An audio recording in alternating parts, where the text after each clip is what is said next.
O hoxha, është e vërtet se të gjithë muslimanët do të shkojnë në xhennet, por disa në fillim shkojnë në xhehenem sepse kanë gjunahe më shumë. Atëherë, çdo njeri që thot La ilaha illallah, Muhammedur Rasulullah, s'ka zot që meriton të adhurohet me të drejtë përveç Allahut, Muhamedi është rob dhe i dërguar i tij, do të hyjë në xhennet.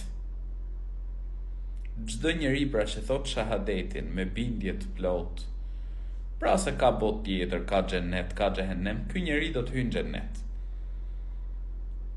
Në botën tjetër, ditën e gjykimit, ka njerëz që do të hyjnë në xhennet pa llogari.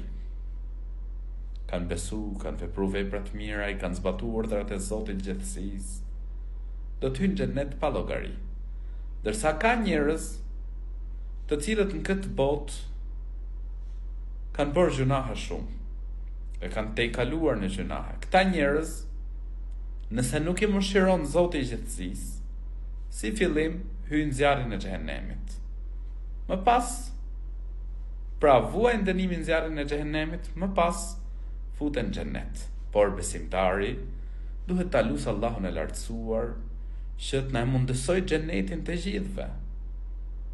Pra të hyjmë me njëherë në xhennet, sepse zjarri i xhehenemit, dënimin e të është tepër i rëndë. Allahu na ruajt nga zjarri i xhehenemit. Amin.